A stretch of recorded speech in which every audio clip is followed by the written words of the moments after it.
It is 6:30. We will call this meeting to order. For the record, Mr. Secretary, do we have a quorum? Mr. President, we do. All right, for the record, we do have a quorum. With that, we'll move on to the next agenda item, which is Pledge of the United States flag, Texas flag, and a moment of silence. If everybody would please stand. And Dr. Godola, would you please lead us in the pledge? I will. I pledge allegiance to the flag of the United States of America and to the republic for which it stands, one nation, under God, indivisible, with liberty and justice for all. Honor the Texas flag. I pledge allegiance to thee, Texas, one state under God, one and indivisible. Thank you, Dr. Godola. Let's please have a moment of silence.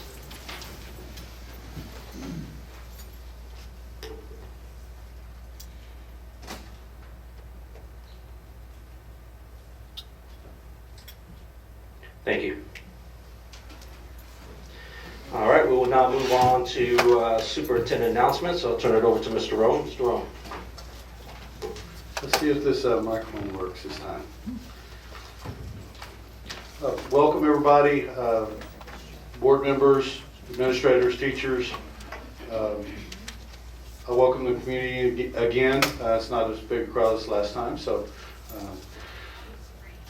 I want to first start by saying that I'm proud of our kids and what they're doing, and the principals and the teachers that got the first week started. It's very important that as educators we remember exactly why we do this job, and it's to do the best we can individually for the kids and for the teachers, and then we're going to do our best to guide those kids and get them on a good pathway. We started the 2016-17 school year last Monday, and I'm pleased to report that we had a very smooth first week of school. Our teachers and students are hard at work, our bus drivers are safely transporting our students, and food service is serving delicious meals. Like last year, I personally delivered welcome back baskets of candy and snacks to each campus, maintenance, transportation, and the special education department on behalf of the school board and administration. As of Friday, our enrollment was 7,356, and I anticipate that we will see that number increase as students continue to register this week and next. It's also, on a side note, important. I believe that those numbers are going to be reflected at the high school, the growth. That's going to be 20, 30, maybe 40, somewhere in there. The last I looked, it was like 37 more kids. That's about, $370,000 of revenue that's going to be coming in now because kids are wanting to come in and become part of our organization. We've been flat or losing a few kids each year for about 7 years. So this is a 7-year trend that I hope continues to break, where kids are moving into our district and into our schools and into our community. I attended Meet the Mats last night. It was great to experience the excitement and positive energy behind our high school athletic and spirit programs. Thanks to the Athletic Booster Club for again putting on this for the community and for the students. Last week I was able to watch some of the Matador Invitational Volleyball Tournament at Goldie Harris Gym. Our girls were playing the Southwest High School Dragons on Friday, and the Lady Mats won that match. In fact, they finished with 5 wins in the tournament, earning a spot in the semifinals. I want to congratulate Coach Stanley for reaching a milestone, as she now has 100 career victories as coach of the Matador volleyball program.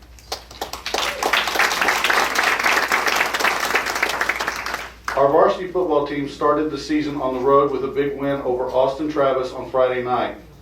Coach Bush got his first win as our head football coach as the Matadors spent a lot of time in the end zone, scoring 61 points and giving up only 21. The win was the first to open the season since 2010 and was the most points scored in a first game history. Our boys are on the road again this weekend for the 104th annual Guadalupe River Bowl, in New Braunfels this Friday.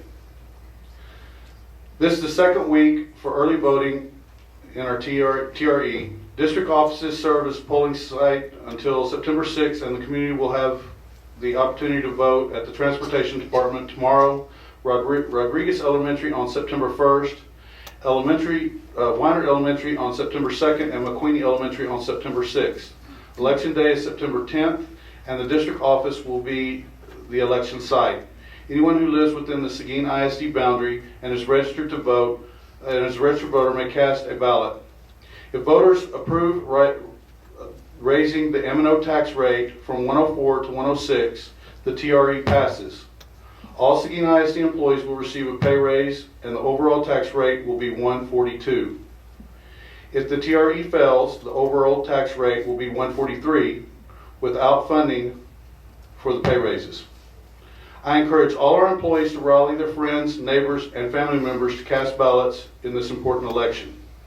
The district will be closed on September 5th in observance of the Labor Day. I wish a safe and restful 3-day weekend for our students and staff. Thank you, and go Mats. I also, on a side note, want to add that there's been some comments about tying teacher salaries to the TRE, and how maybe some agree with that and some don't.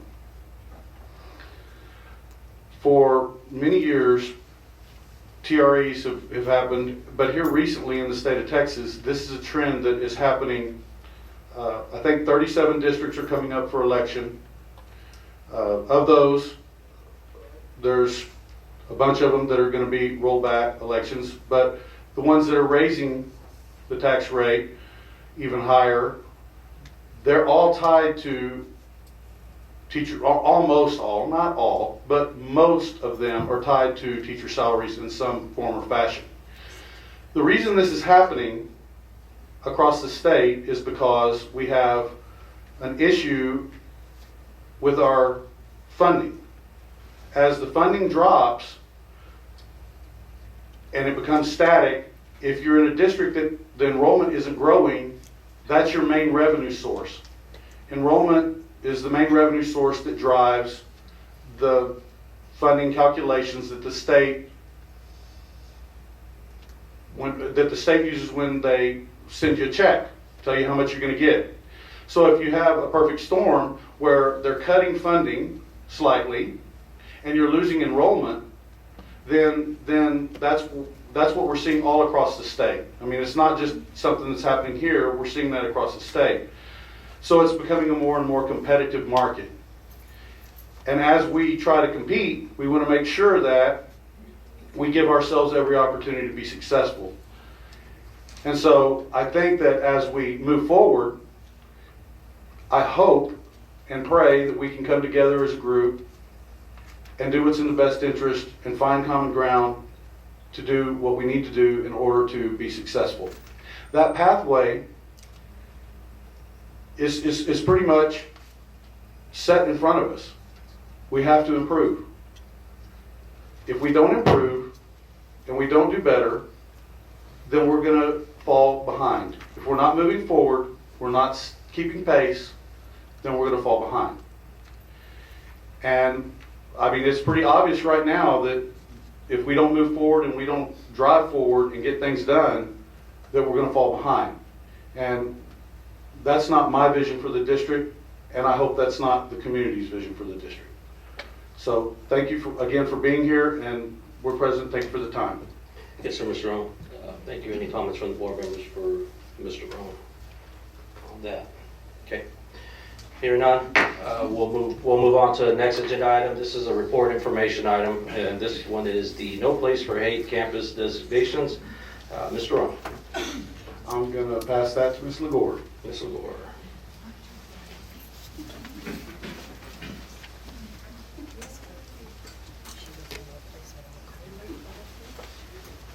President Flores, Board of Trustees, Mr. Roan, and Seguin community.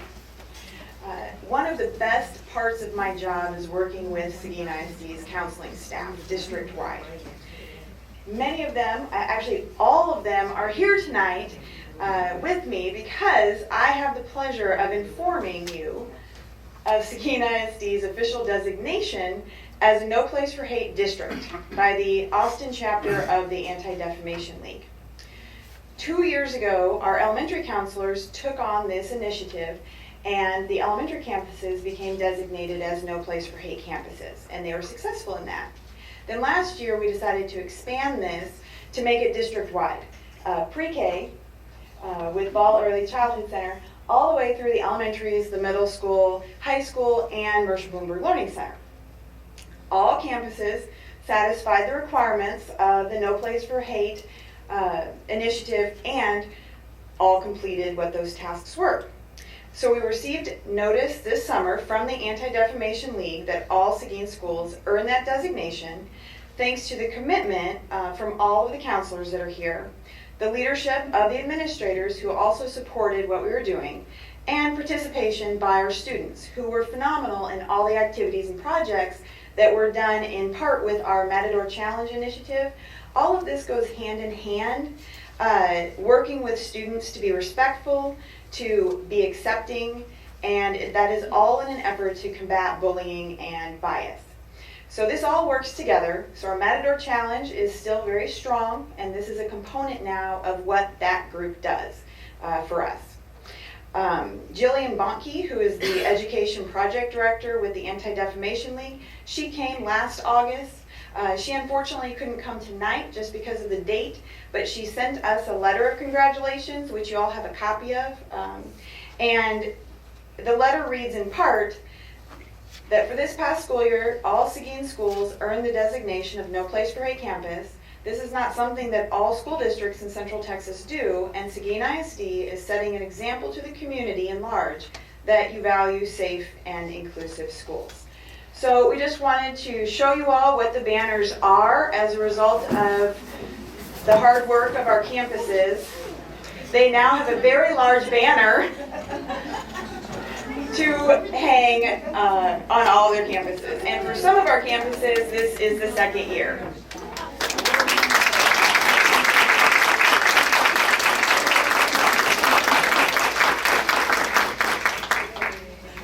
We intend to keep this going for this upcoming school year.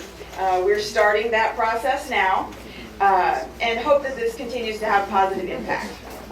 Any questions? Any questions from the board members for Ms. Lamore and or the counselors? Yeah, good. I would like to say thank you all for your hard work. Yes. We really appreciate this. What an awesome designation that there's no place for hate in Seguin ISD. Thank you so much. It's great. Thank you very much. We're going to go to our photo op now. Okay, please. Very good, very good. Awesome. All campuses now. Excellent, excellent. Very well, we'll move on to the next agenda item. Mr. Ward, once again, thank you very much. So now we'll move on to a report on instructional materials purchase. Mr. Rowe. Unless you have any questions, this is an instructional allotment fund that we get every year. I mean, it's pretty straightforward and to the point. There's no real hoops or anything on this. So I'm just asking that, if you have any questions, we'll give it to you, but other than that, we'll move on. So this is an information item. Is there any discussion in regards to this information item from board members? Yes, ma'am. I have one question. Yes, ma'am. An iStation license is exactly... Good evening. Good evening. I'm Dr. Hastings. I've been asked to provide additional information for you so you know exactly what the iStation license is. iStation is a required program that we use every single year. It's a required for K2, and it's a pre-screener for students. It also provides us information for 3 through 8th grade, and it gives us information on phonemic awareness, letter knowledge, alphabet decoding, vocabulary, spelling, comprehension, and fluency. It's highly predictive of what we will do with the STAR test, and so it's very effective in what it does, and it's research-based. So this is sort of a readiness. I mean... It's a computer-based program that does 2 things. It screens for students as far as their performance level, and then the second component it will also place them where they screen off, and then it doesn't replace the teacher, but it supports what goes on in the classroom. It's academic Academic screening. yes. Great. Thank you. You're welcome. Thank you, Dr. Hastings. Any questions? Any other questions from board members? Thank you, sir. All right, hearing no other questions, we'll move on to the next agenda item. Next agenda item is information item. Again, this is a purchase of the school buses. Mr. Roan.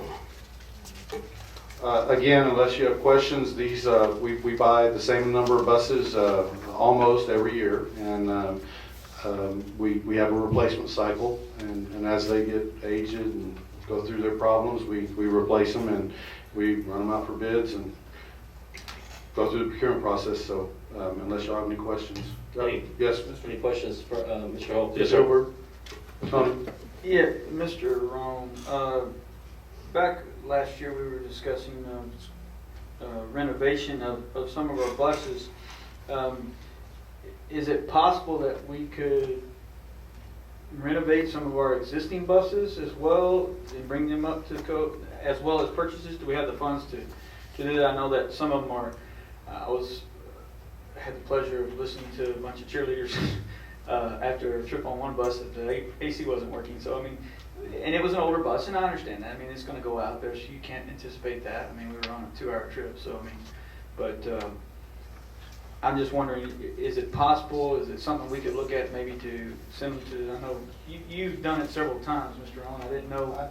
I'll go ahead and clear it all up. The deal is that at previous districts I worked at, I've been in rich school districts and poor school districts, and when I did undergraduate work, I went to prison, and they have inmates, and they have a program. It's supported by the state of Texas, and they refurbish buses at a percentage of the cost of the bus. So if a new school bus, round numbers, is $90,000, if you take a diesel pusher in there and you refurbish it, if you refurbish it the way it sets, you can do it for about 65% of the cost of a new one.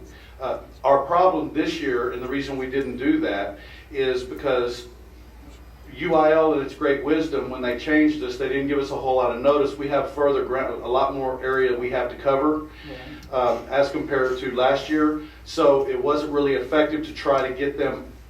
They need time to do that, and so yes, I do want to do that, and we're going to move forward with that because I want to cut our cost. Now, bear in mind that we'll have a presentation on this, but every time I've done it, I've had no issues. It depends on where you're at, but we're located in a great spot because we can do the warranty work and that stuff, because it usually comes with the unlimited mile, 3-year warranty on the bus's transmission, motor, depending on how deep you go with the refurbishing. But you can make a bus look brand new. But this year wasn't. We needed the buses now, and so we had to order them just like we normally do. But I'm definitely going to be moving for an initiative to do that. But again, I want to make sure that we take full advantage of it. And the only reason that I would put that in place is so that then we could refurbish. Instead of buying 5 new buses a year like we've been doing, I would like to get. I don't want to save the money and then spend it somewhere else. I want to get 6. Take the 5 and make them 10 and get 10 refurbished and do that year after year after year until we refurbish all of our buses over a 3-year period. At that point, then we've got warranty, and then it starts. You see the long-term benefits of investing back in your fleet.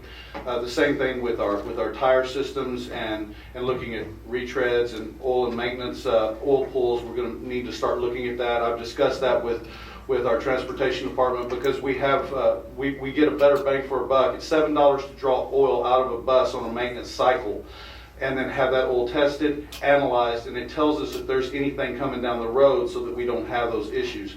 And as far as the air conditioning and all of that, those components on those buses are taken care of. And I can tell you, when I worked in previous school districts, our kids are blessed because we have air conditioning on most all of our buses, and we couldn't afford air conditioning, so we're doing pretty good. But there's always room for improvement, and that's where I see us going in the future. Until we get our buses redone, then we need to start moving our buses out before they get worn down. We get more money for them when we sell them to poor districts, and then we can take that money and reinvest it, and we don't have to run refurbished. Okay. Thank you. Thank you. Any other questions or comments? All right, hearing none, we'll move on to the next agenda item, which is the purchase of the heat exchangers and flue panel kits. Mr. Roan. Mr. Hilbert? And I have Mr. Pisania from the Transportation, or actually the Maintenance Department, to answer any questions. I'm certainly not proficient with heat exchangers and flute, whatever they are. Yeah, exactly. Yes, Mr. Pizzani, please, quick. Well, first of all, it's just part of our preventive maintenance Okay. throughout the year. The heat exchangers last normally about 12 to 15 years. And, well, we have this cycle, pretty much like we have with the buses, that it's time to replace them. And there were some that were pretty bad already, so, and we know that we got to keep our children safe, okay? Very well. Very well. Any questions or comments from the board members? I want to tell you that I've had the pleasure of being a diesel mechanic and working with guys in the field. And we've got a man right here that is as valuable as they come. He's talented, he knows what he's talking about, and I have him watching everything in our district right now. And it's a big job, and he's up for it. And I appreciate your service, and I appreciate you coming to this board meeting and giving us the stuff and coming to me and telling me the truth, so that we can start getting our facilities back in line, get in improvements, and make sure we don't fall behind. Thank you. Absolutely. All right, any other, do we have a question? No? Okay. Hearing no other comments or questions, Mr. Pizzani, I think you just go ahead and stay there. We'll move on to the next agenda item. This is the purchase of the radio communication systems. Okay, Mr. Pizzani. all right. First of all, E-rate, we were dealing with E-rate for some time, and E-rate's going away. Mhm. That being said, we had to make a decision. And so we decided to go ahead and bring all the radios back in-house, take on the work ourselves, and do away with S&P Communications. Basically, what we were doing with S&P is we were basically piggybacking on their FCC licensing. We're not going to do that no more. We've got our own license coming in, I believe. We'll have it all squared away within a week. So we're going to bring those services back in. After this first initial cost, we're looking at about, I'd say about $5,000 to communicate with our buses and our maintenance folks after that. So after these first initial costs this first year, after that, we're looking around $5,000 per year. Very good. Any comments? Yes, Ms. Ohl. Yeah. Thank you for clarifying that that's between the buses and maintenance. I had gotten at least one email from a constituent wanting to know if this was another radio station. No. Yeah, it's posted on here, says what it is. So. Could you clarify what the E-rate is? Well, the E-rate is, it's based on, and actually Tony could answer. And that's a federal program that Correct, it gives is, money yes. to districts for Correct. intercommunication between admin people, like handheld radios, buses, and maintenance. Is that what? Yes, ma'am, that's exactly what E-rate is all about. And I don't know if it's going to affect the computers in that section there, but it It will. does affect. It will. It does Yes, affect sir. our communication with the radios. And at one time, we were at 82%, so E-rate would take up 82% of that cost. Well, that's going to go away now. So I believe that moving forward, this is the right thing to do as a district, is to bring it back in-house. Let's go ahead and manage this program, and let's save a good amount of money per year and still provide the same service. So this is another federal program that's going away, and the district has to pick up the cost itself. And I had asked you a question, I think, earlier this week about it, and did you say that our original system was put in 1998? I remember the date of 1998 for some reason. It was approximately, I'm trying to remember, because it was already in place when I got here back in 1994. So what happened is the broadbands, it went, I believe, from a 10 to a 6. When that happened, of course, we had to adjust, and our FCC licensing was not up to speed.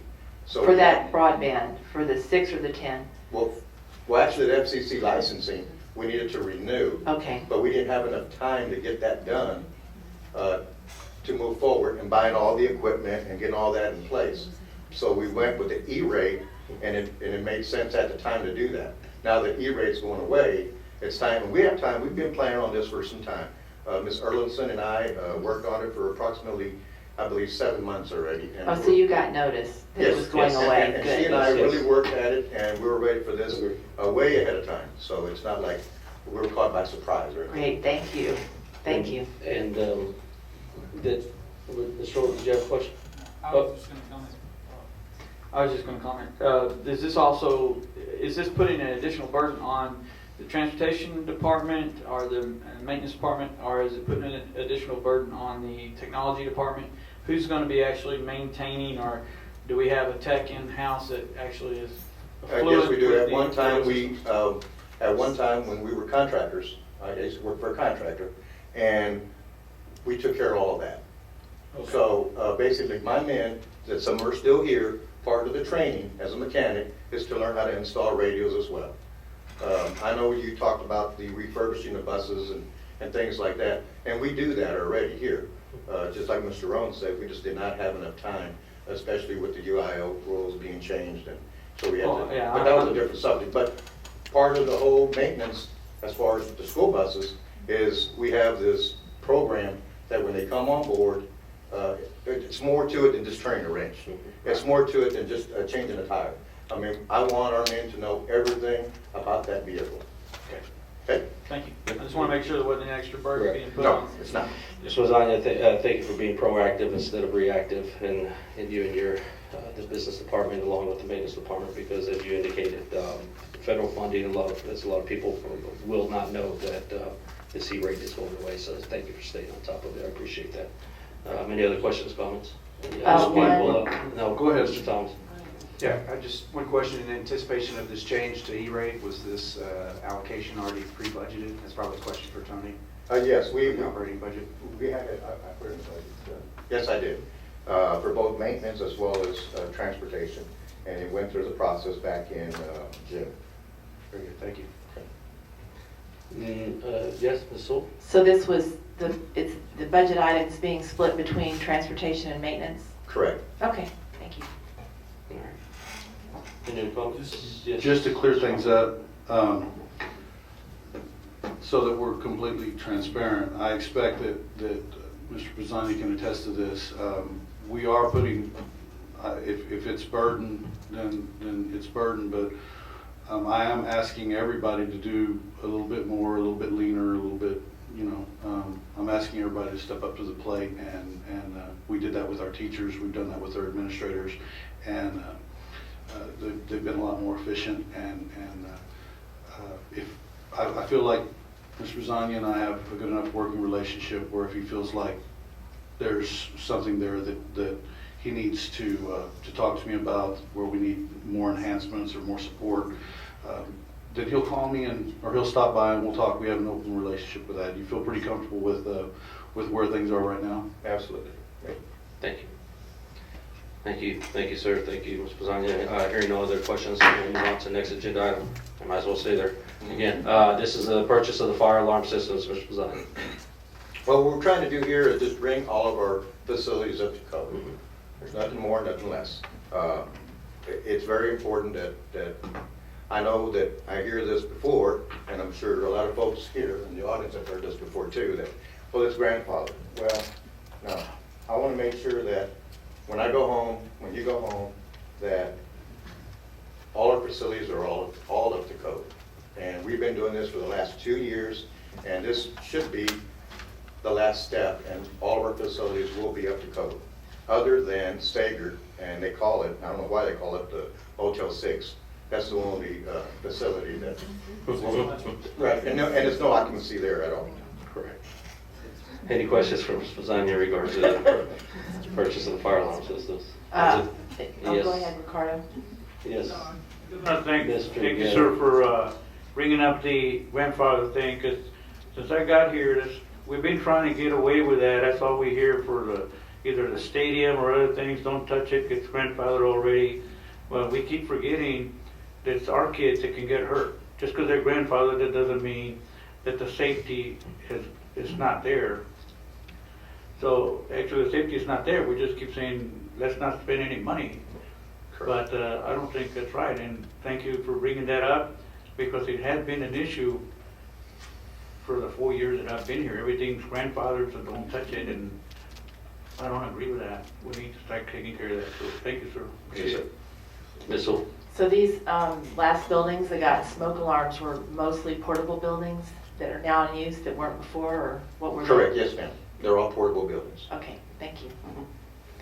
Any other questions for Mr. President? All right, hearing none. Thank you, sir. I think you can sit down now, yeah. Thank you. All right, next agenda item is an information item. This is a 2016 district and campus preliminary ratings. Mr. Rowe.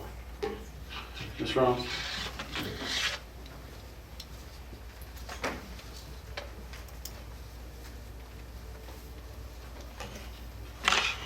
Good evening, Good evening, sir. Board President Flores, Superintendent Roan, and board members. Well, I'm here again. And I am so excited to be here once again. Good. I'm here to spread all kinds of good news one more time about the accountability for Seguin ISD. No more do we sit and wonder, did Ms. Roan figure the numbers right? Is there a mistake here or there? Are we going up 1 or 2 points or down 1 or 2 points? It's all laid out for us all to take a look at tonight. But first of all, I want to go over, when schools are rated, it's very complicated. In years past, I would like to say olden days, but that would age me too, so I'm not going to. In years past, we were rated on one accountability rating, and that was how well did our students perform. And you were then rated, did they perform, and they looked at all the different subgroups, and you were only good as your lowest subgroup. Y'all may have remembered that from years gone by. Now, and everybody understood that. We maybe didn't really agree with it, but everybody kind of understood it. Now it's very, very complicated. You have 4 indices. The first indices is student achievement. With student achievement, you are going to see the numerator being the number of tests given, district-wide. Doesn't matter what kind of test it is.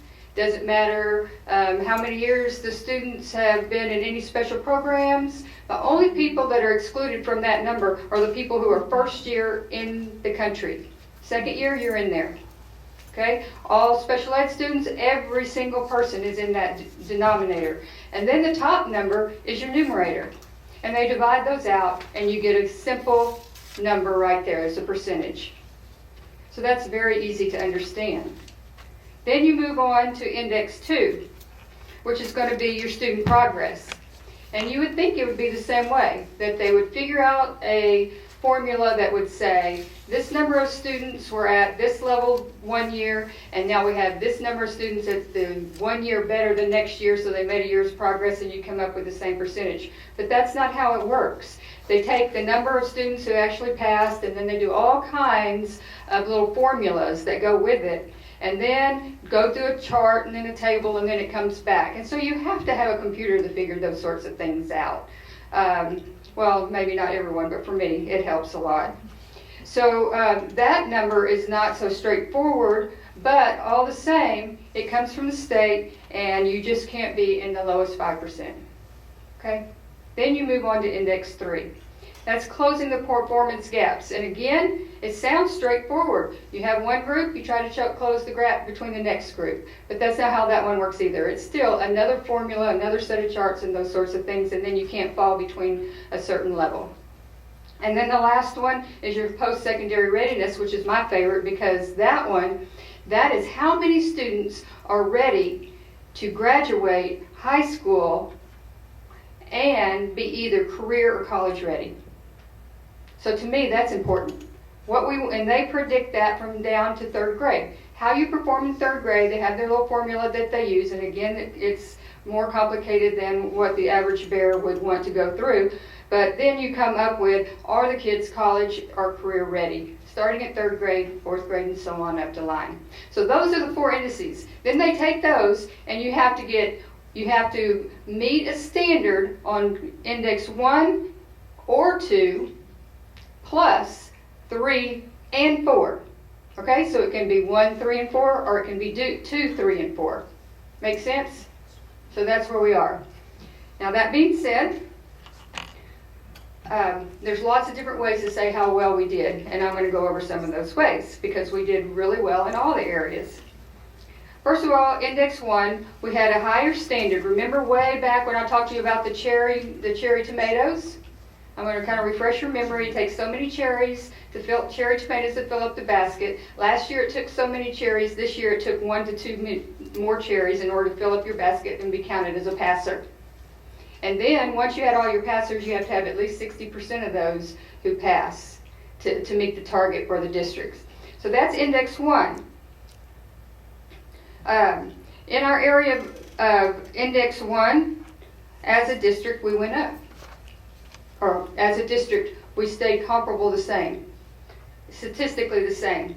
When they average those, if you are a 66.3 one year, you get a 66, and a 63.5, you go up to a 67. So statistically speaking, if you're a point above or a point below, you're the same as you were the previous year.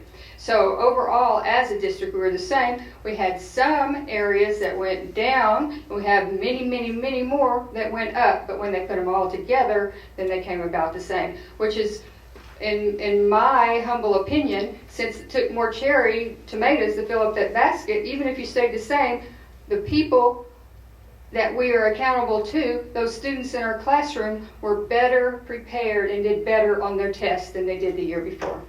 So in the next one, we did very well.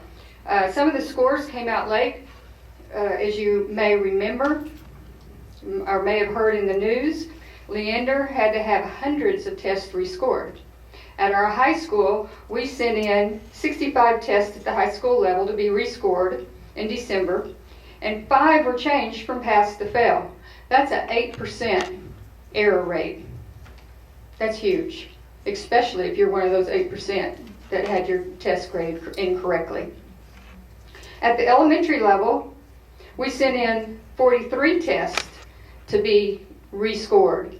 And these are just ones that our principals at the high school, elementary, middle school levels looked at them and said, you know, I really think this child would have passed. So we put together a list and we sent those in. It costs $40 a test to rescore them.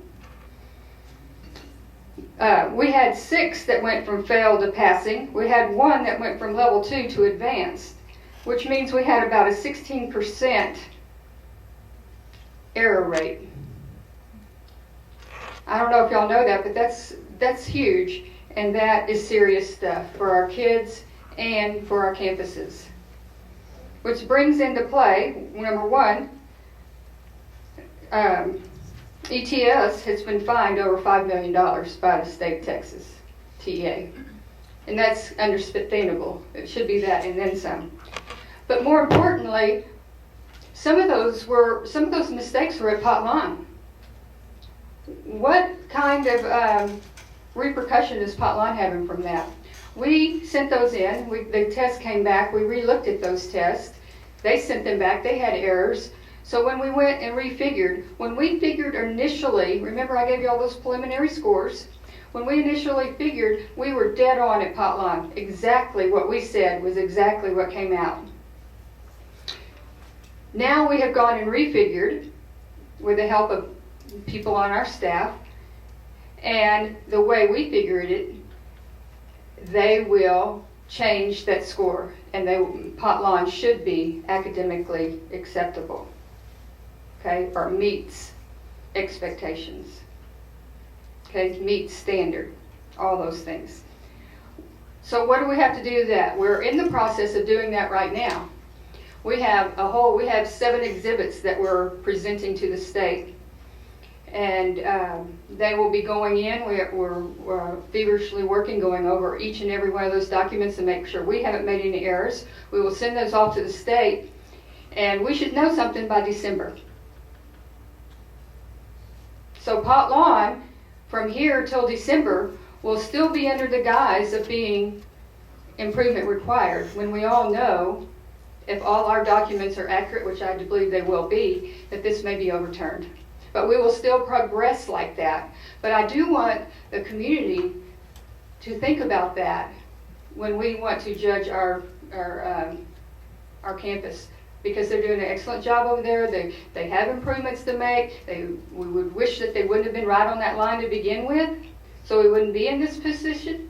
But we've all been there. We know that. You know, there's been a test that I've taken occasionally that I was like, you know, on the bubble there. So I just want us to hold judgment and to support our schools and support our campuses and support our principals and our teachers until we can find out all the particulars on that.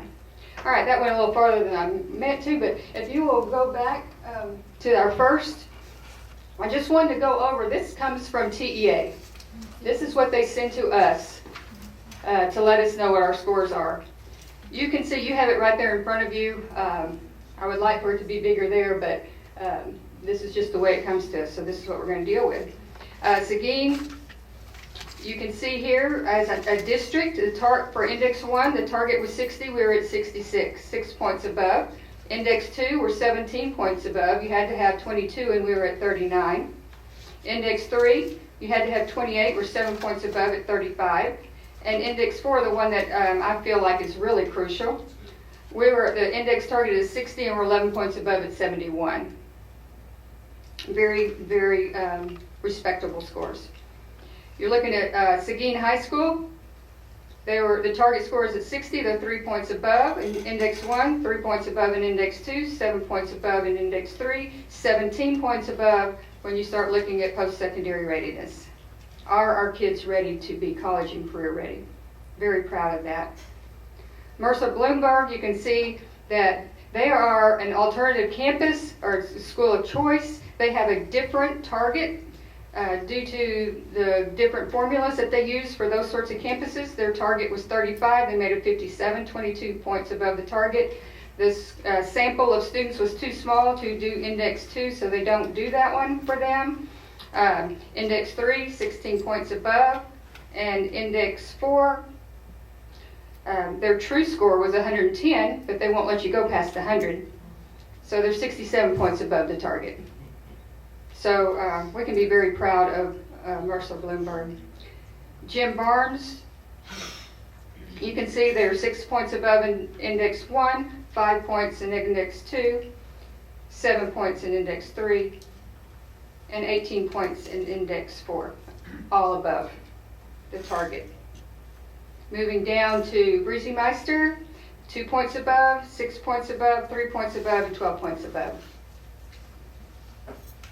Ball Early Childhood is paired with Kinnicky, so they get the same results that Kinnicky does, and we'll get to those here in just a second. Jefferson, 2 points above. Very awesome for Jefferson because last year I believe they were 4 points or so below. So with higher standard, more cherry tomatoes in the basket, they still rose. Very proud of them. Index 2, 9 points above. Index 3, 5. Index 4, 2 points above. Rodriguez, 17 points above the target of 60, so they're 77. 17 points above in Index 2, 13 points above in Index 3, and 33 points above the index in post-secondary readiness. I think you're seeing a trend here with our post-secondary readiness.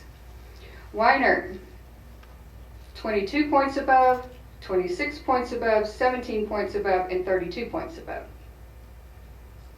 McQueenie, going on down, 14 points above, 33 points above, 10 points above, 22 points above. And then you get to Potlan. They missed Index 1 by 6 points. But they were above on their making progress, student progress, 11 points above. And then you see this closing performance gaps. That's the one that, because remember I said you had 1 or 2. They met 2, so it was okay to miss 1. But then you had to get 3 and 4. We missed Index 3 by 1 point, and Index 4 was 10 points above. So the main thing to remember with the Potlan thing, I just want to make sure I clarify. The index that we needed was off by 1 point. Correct. What was the significance of us fighting with the state to make sure that all of our tests got rechecked and treated fairly? We did not only do Pot Lawn, but we also had a few tests at Rodriguez and Kinnicky. And they came back with, as I told you, there were errors. And they have more students that passed, but they don't get credit for. So in reality, some of their numbers should be higher. And then the extra added reality of that is they don't go back and refigure your distinctions. So when they're compared to other campus groups, they had a higher pass rate. They might have earned a distinction, but you can't appeal that. You can only appeal a rating. Well, that's what their rules are currently, but I Currently. can tell you that it is my full intention, the superintendent, I'm not worried about everybody else, but our kids, if they take a test and they make them sit down and take a test, I'm gonna fight so that every one of those kids, if they pass the test, that they should get credit for it. And if they don't wanna give those kids credit for it, then they gotta fight with me. Correct. Correct. We get to Kinnicky, 21 points above, 7 points above, 16 above, and 30 above. Vogel, 9 points above. And again, Vogel was just barely below last year, so not only did they make up their ground, but they got 9 extra points on top of that. So Vogel did some heavy lifting this year. That's great. So Vogel is 9 above, 15 above, 5 above, and 20 above. I have another quick question. As you've gone through these scores, one of the things that's important to me is looking at index 4 at the high school. Mm-hmm.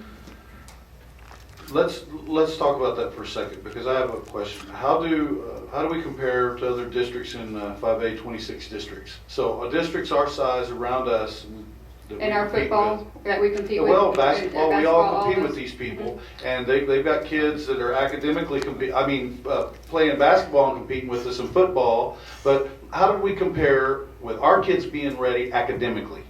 Well, Mr. Esquivel sent me an accountability summary and comparison summary that he had put together, which when I checked it, it seemed very accurate. In our index 4, we're at 77, San Marcos 72, Kyle 70, Lockhart 72, Cedar Creek 76, Wagner 75. There are 2 that beat us out by a scotch, Canyon at 81 and New Brunswick at 84. So academically, in index 4, post-secondary readiness, college readiness, you're saying that we got into the playoffs. Yeah, we got into playoffs, we sure did. And one of those schools is improvement required, and we aren't that, so we're good. I expect us to get to the state title next year. Yeah, there we go. That's what I'm expecting as well. All right, so Did anybody go IR at index 4? index 4, I don't have, well, let me look. No, sir. So in index 4, everybody made it? Mm-hmm. Okay, so there were no IR campuses in our area for, Not for index 4, but they got it for index something else. Index, because we didn't go IR. no, we did not. Did anybody else? I want to find out what everybody else is doing. Right, So, right. Yeah, there was one out of there that was our, that would have been Lockhart. All right? All right, if our appeal is confirmed and accepted, this will be the second time in the last 6 years where there were no IR/AU campuses at Seguin ISD, and that's something in which we can be very proud, and we're looking forward to that. I do want you to notice, this is a tidbit of just information only, because I know how everyone is always comparing us to Navarro. I'm not from this area particularly, but I love this area, and I don't want to, but I did want y'all just to know that we missed 2 indexes in our district with 11 campuses plus the district rating. So we had 47 indexes. We missed 2. That's a 4%. Navarro, on the other hand, missed 1 index. They have 4 campuses and 20 indexes, so that's 5%. So remember my 1% rule. So we're right in there pitching even with Navarro when it comes to our indexes. All right. And I also want you to remember that in 2013, which is the last time we had a district that had no IR campuses, They had one or two fewer questions to get right to pass the test, and then the target was 50%, whereas now the target is 60%. So the standards have been raised for our targets, the standards have been raised for the number of questions it takes to to pass, and we're still doing well. All right, so now let's look at, if you'll go to the next slide. I put this slide together, and I know y'all seen this several times. But you see the little check marks? Those are all the places that we either met or exceeded, which means we were statistically equal. We were 1 point above or 1 point below what we were last year, or we were more than that above. So I just kind of wanted to go over that chart with you just a little bit so that you can see.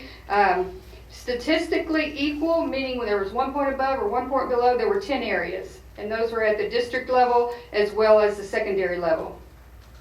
But remember, when we say that we're statistically equal, that was at you had to answer, you had to get more cherry tomatoes in order to get that, earn that.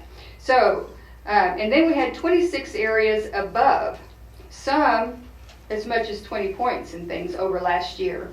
Because you can, well, y'all don't have the areas there, but like at some of our schools, we have it at 20 points above what they made last year. I have it kind of handy here in front of me.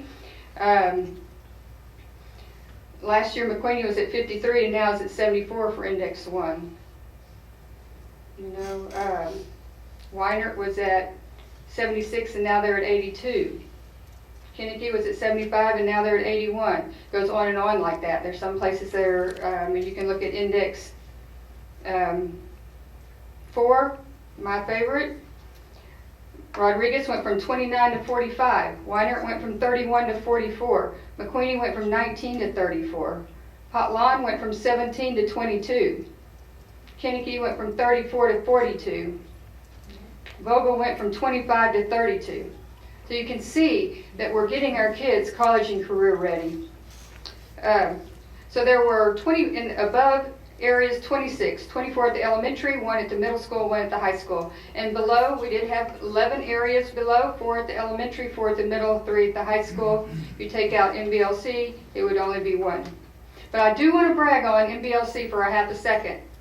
There are 388 alternative school of choices in the state of Texas.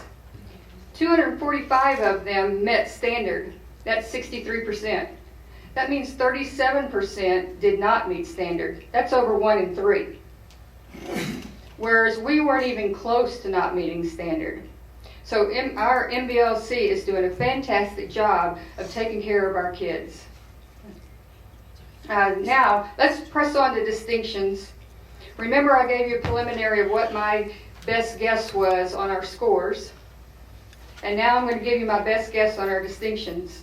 Last year we received 2 distinctions, 1 at Barnes and 1 at Weiner. 2 total distinctions. This year I anticipate a minimum of 5 distinctions with upwards of possibly to 10 distinctions. The distinctions will be released on September 16th, so guess who you're going to get to see next month? It'll be me, one more time out here bragging on our principals, our teachers, and more importantly, our students.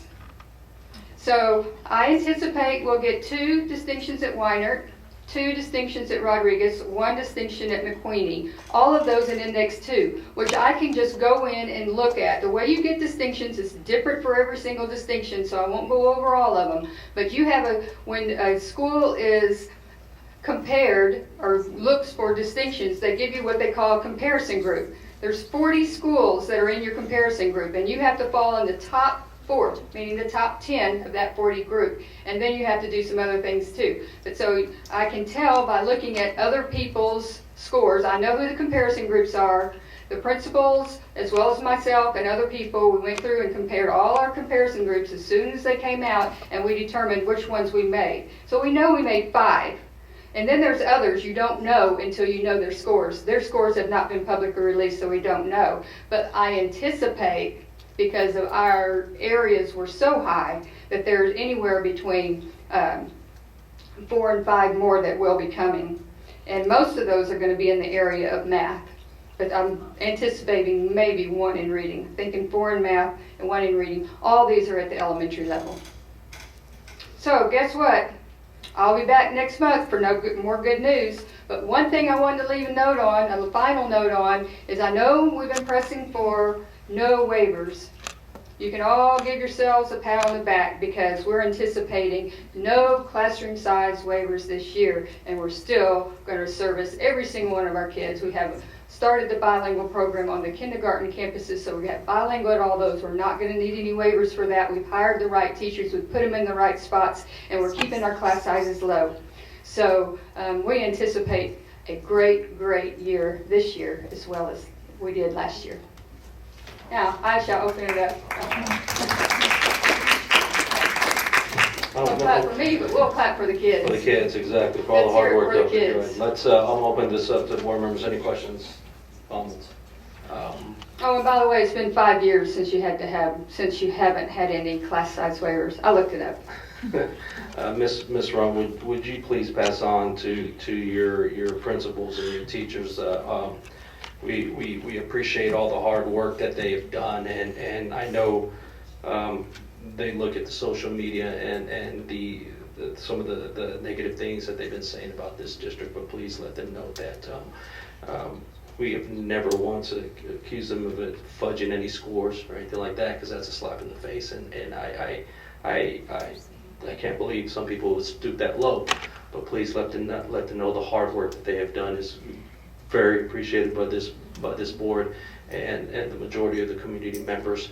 Keep up the good work. We know we've got more work to do. I think we all said that, but we're definitely going in the right direction. So thank you, and please pass on our thanks, and keep up the good work to your principals and teachers. Thank you. Thank you. Thank you. Success breeds success. Thank you. Thank you. Good job again. Thanks. All right, that was our last information report. So now we will go to audience with the board. Seguin ISD Board of Trustees designates a time for audience participation at the beginning of each meeting to hear persons who desire to make comments in accordance with the board policy BED local. Those wishing to speak shall sign up before the meeting begins, stating the concern or noting the agenda item they wish to address. Audience participation is limited to 5 minutes.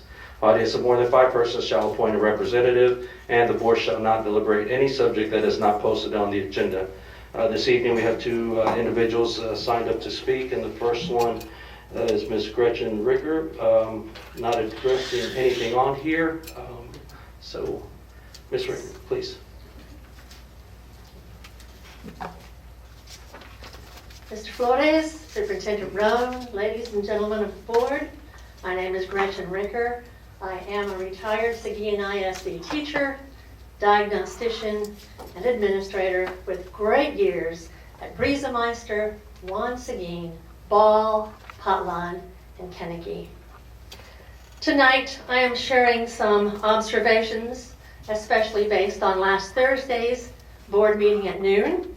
And I think these are suggestions that the board and administration can consider and be a bit more responsive to guests and patrons who come to the meetings. The first one was that during the meeting, several people made the remark that with these 3 screens that are up, there was an agenda posted, but they couldn't see it. The font was too small. During the executive session, I went over and had a chat with Sean Hoffman, and he was good enough to work on that and enlarge the font. It helped tremendously. Thank you, Sean. If that could be the practice, that would be a great thing for the board and the administration to do. Likewise, with all this terrific data that was shared tonight about student success, if we could have it in a larger size, it would have more meaning to the people who are here in the evenings. The second point I was going to bring up, but you've already taken care of it, thank you so much, that has to do with this microphone. For too long, no one could hear what was being said. And occasionally, from time to time, a board member's microphone was not on so that the audience missed whatever was being said. Mr. Flores, if you could from time to time remind the board members to turn their microphones off, that would also be helpful. But thanks very much for improving this evening. When I retired from Seguin ISD, I commuted for 11 years to Austin to serve as Associate Executive Director of the Elementary Principals Association. It's an acronym, TIPSA. We do a lot of that in education. In that capacity, I served as the professional development planner for over 5,000 elementary principals and assistant principals, elementary and middle level. I also worked side by side with the conference planners of all teacher and administrator organizations. That would include TASA, for the audience, that's the Texas Association of School Administrators, commonly referred to as the Superintendent's Association, and TASB, that's Texas Association of School Boards.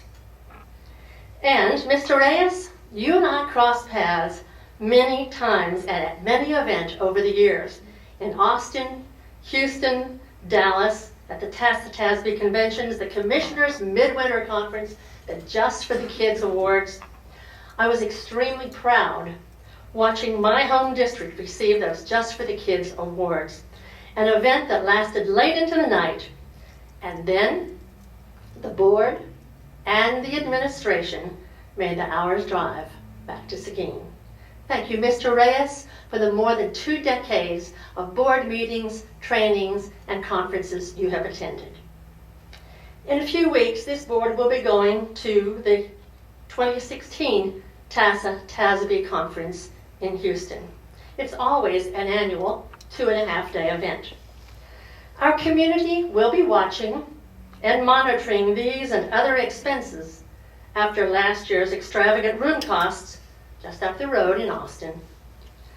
I am hopeful that this year, all hotel rooms booked for Seguin ISD representatives will be standard rooms, equally priced for all, booked through the Convention Housing Service, and that there will be no executive suites or Seguin ISD hosted social events that might create the wrong impression of our district and our leadership. To you, board members, your constituents are looking to you for fiscal responsibility. Please set the parameters regarding out-of-town spending and conduct.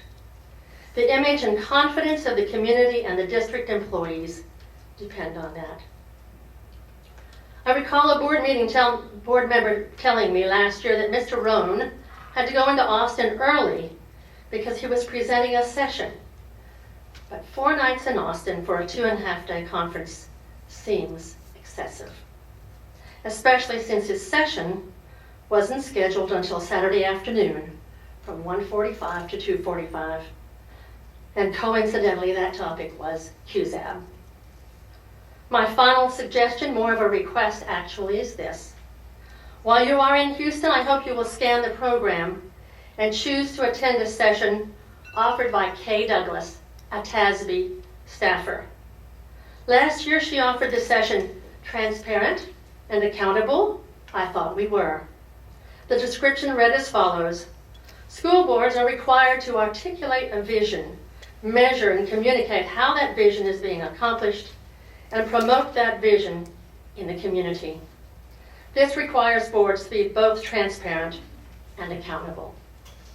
If you missed the session last year, or if perhaps it's not being offered this year, let me suggest that you invite her to come to Seguin to conduct that session and make that a public session. Thank you. Thank you, ma'am. Next individual to speak is Mr. Paul Hoster. Good evening, distinguished members of the board, Mr. Rohn. First off, I'd like to tell you all how much I appreciate the job that you come and do.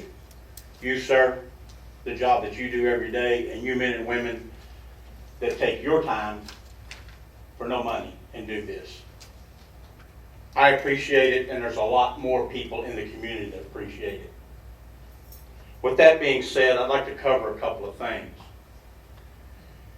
Y'all been criticized and ridiculed to no end, day in, day out. Me personally, I'm tired of it. Everybody wants change, but the problem is, again, nobody wants to change. That's the problem. We got a distinguished thing here tonight called No Place for Hate. That's pretty awesome. But if you go on Facebook, there's a site called Get Rid of the Hate. Now, if our kids put up a site about a teacher or another student, some teacher, tell me what's going to happen. They're going to be kicked out of school, possibly go to jail, and they're going to be ridiculed. But we have adults that I, quite frankly, don't want teaching my kid anything because it's embarrassing. I would challenge each of you and you folks to go get a copy of John Gottman's Four Horsemen of the Apocalypse. And it's about relationships. And the one thing that it talks about mainly is criticism. And what it destroys constantly. And I'm telling you, that's all I've seen in this group yet. Criticism since day one that this man arrived. You can like him or love him. I don't agree with everything he says and does. I watched this man 6 weeks ago almost crucified for voting for a Jumbotron. But a couple weeks ago, he voted against the radio station. He's a hometown hero. Now, that's a fair weather bunch of fans, I'm telling you. It's disgusting.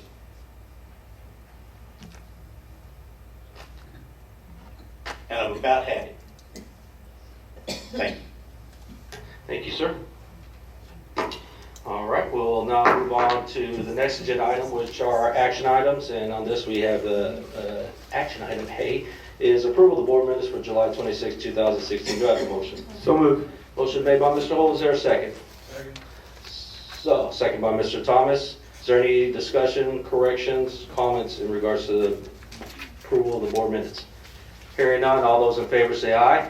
Aye. All opposed, same sign. No opposition, motion passes.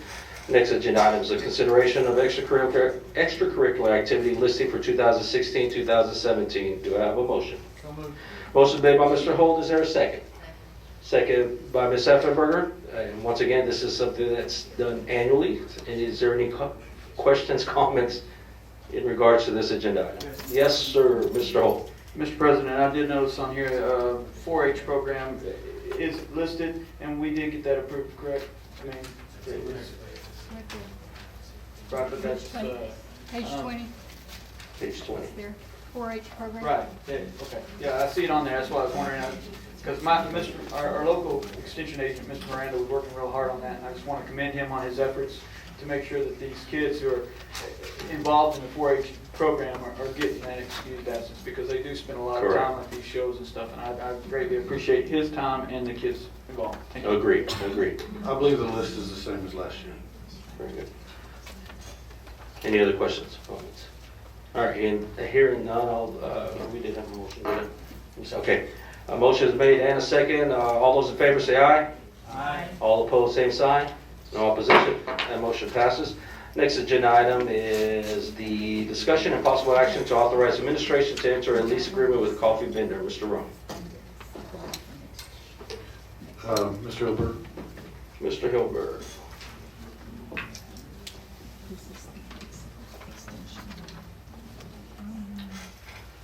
President Flores, Superintendent Roan, members of the board, happy to answer any questions you have. The agenda item is self-explanatory. The district has an opportunity to enter into a lease agreement with a local coffee kiosk company, this little drive-through vendor for gourmet coffees. They've got several in New Braunfels, none here in Seguin. They're hoping to expand operations here. They have, it's basically it's not a temporary unit, it's a mounted unit, but it's very small, about 12 by 25.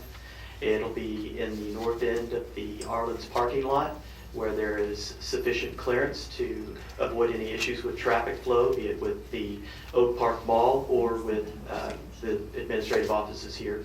And certainly there would be no issues with Mercer Bloomberg. Additionally, the cost of putting the unit in is taken care of entirely by the tenant. There'd be absolutely zero cost to the district, and it is a 3-year lease initially, $1,250 a month.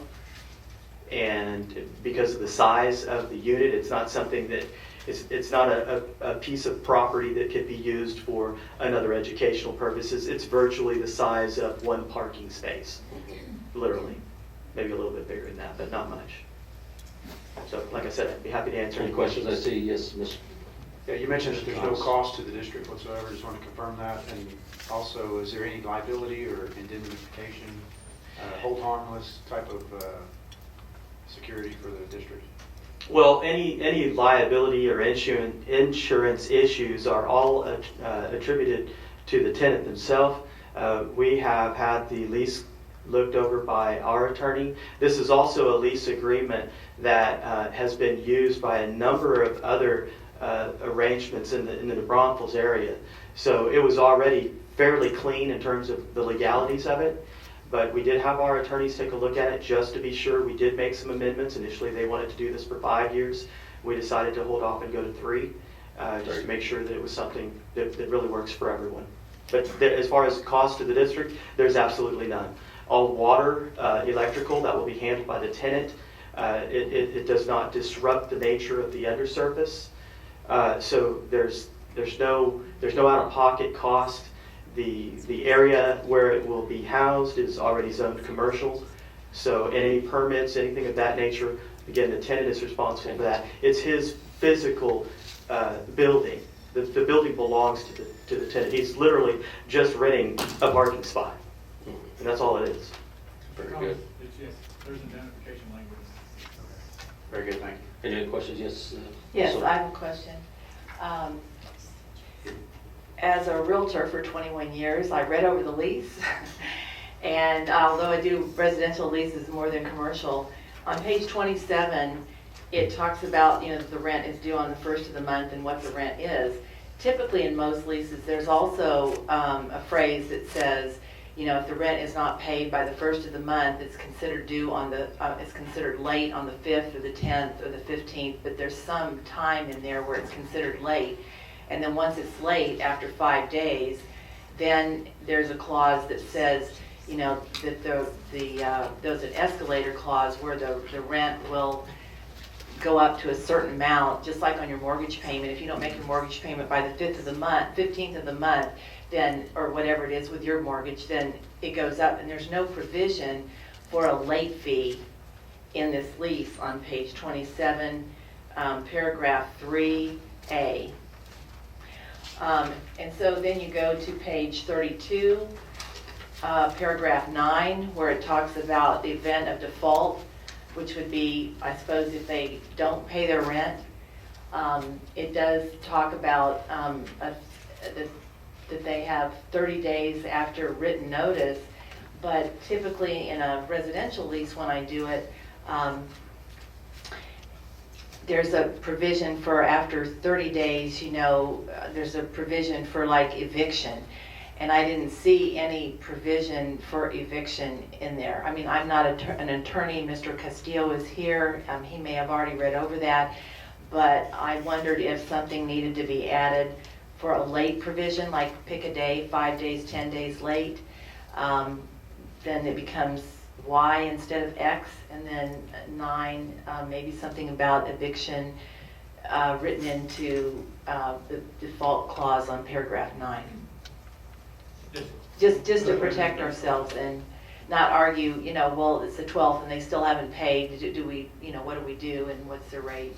Yeah, well, we did it like that just to leave us a little bit of wiggle room when it comes to default, but we could go ahead and be more specific. And then with respect to eviction, when it comes to commercial leases, it's a little bit different than residential. We have to give notice, and then they're entitled to month-to-month lease, depending on the notice. So that's why it's not really spelled out in there, because there's statute on that area. But we could go ahead and make that clear if you like, if the board wishes. Well, I wasn't suggesting they be evicted if they were 5 days late, but I'm just stating that, you know, it helps to know the term, and then it gives you an incentive to pay on time if you know that after the 5th of the 10th, your payment's gonna go up another $50 or $100 or whatever the district should make it to be. It's just a suggestion. Thank you, and I'd like to just add, if we want to tell the vendor that we'll table this whole issue until we have another board meeting next month, so that the board can fully review this and just put this thing off, and if they're still on the hook, then we'll get them. Or we can take those recommendations and we can look at it and take action. So, Board President, if you could help us with this, so we could, you know, decide what we're going to do, and you know, I want to make sure that we do this lease right. If we need to go get second opinions or whatever this board, whatever direction this board wants to do, we'll relay that to the vendor. Well, what we can do, Mr. President, is Yes, sir. we can approve the item pending the suggestions on this. That would be fine with me. Do I have a motion? Do I have a motion for this? So moved. Okay, I have a motion for approval pending. Second. Can I second my own? Pending suggestions from Ms. Sewell in regards to the late payment fee. Yes, we have, Mr. Holt made the motion. Yes, sir. And a second by Ms. Sewell. One of the ideas with this simply is to be more innovative in the way we are able to keep our property up. This money can, if we look at our parking lot, it has not been sealed in many years. If you don't seal a parking lot, it develops cracks. When it develops cracks, then it develops into a pothole. When it develops into a pothole, then it costs twice as much to repair it. And those escalating repairs then end up being patchwork. And so what the idea is that we could look at innovative ways to make the property maintenance self-sustaining, so then it doesn't come out of our budgetary finances like we do with the lease here. We maintain our roof and stuff. We try to do that stuff with the money that it brings in. So No, I think it's a good idea. Yes, I was ma'am. just suggesting we get a little more, Sure. maybe make them I beyond agree. prompt. Yeah, But, Very good. but I mean, that would help pay for the parking lot, because there's a lot of the parking lot up by Arlen's that I never see cars at. It's just unused space there. sure. And I think that could be a great idea.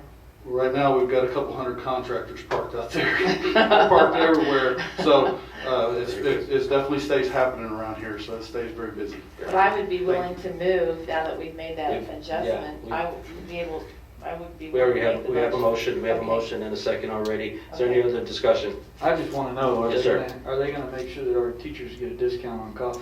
You know, our teachers drink a lot of coffee, you know? No, I don't think so. No comment. Nothing, yeah, no comment on that one. Not just teachers, kids, believe me. Any other discussion? All right, here now, we have a motion and a second. All those in favor say aye. Aye. All opposed, same sign, no opposition. Motion passes. Thank you, Mr. Hilber. Thank y'all. Let's see, where am I? Next agenda is approval of the budget reports and amendments for June 2016. Do I have a motion for approval? I have a motion for approval. Motion has been made by Mr. Reyes. Is there a second? Second. Second by Mr. Holt. Is there any discussion in regards to the budget reports and amendments for June 2016? Hearing none, all those in favor say aye. Aye. All opposed, same sign. No opposition, motion passes. Next agenda item is the approval of tax collection reports for July 2016. Do I have a motion for approval? Motion to approve. Oh, I think that's going to be Mr. Thomas and a second by Mr. Guerra. The motion is made and a second. Is there any discussion?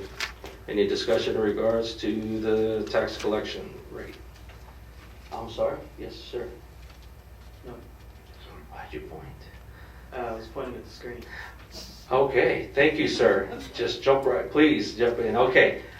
Before, we do have a motion, we do have a second, but at this moment, thank you for reminding me, there is a presentation that is being made for the board members and the community, so I will turn it over to Mr. I apologize for the... I'm sorry. No, don't. A little unorthodox, but we do have a presentation because, going back to the previous item that has already been approved, which is wonderful. However, in light of the current environment in the community... Mr. President, if you may, we could go back to the previous item officially. Yes, sir, with my mistake, I'm sorry. Let's, with recommendation from council, we will now go back to agenda item D, correct? Yes. So this is approval of the budget reports and amendments for June 2016. Mr. Hilbert. Thank you, my apologies. No, I apologize for the unorthodox nature of this, but we do have a presentation, and the reason for the presentation is because Seguin ISD has, as you can imagine, with a budget the size of such that it is, the general fund alone is roughly $60 million. That doesn't include all of the federal programs and the debt service fund. So we're talking about an extremely intricate and complicated budget and financial statement. In an effort to take what is a complicated matter and make it something we can discuss in a fairly simple term, we've taken some time, we've put a presentation together, and the reason for that is because what you just approved is the budget report and amendments for June 30th, 2016. That is the close of the fiscal year. Very important. And I also want to make note of the fact that the numbers that are presented, not only in this presentation, but also in this board agenda item, these are the exact numbers, precisely to the penny, that are going to our auditors who are actually here as we speak doing the financial audit for the fiscal year. So I want everyone to understand that these are the official numbers, and the things discussed in this presentation are of an official nature. So I hope you enjoy. Thank you, sir.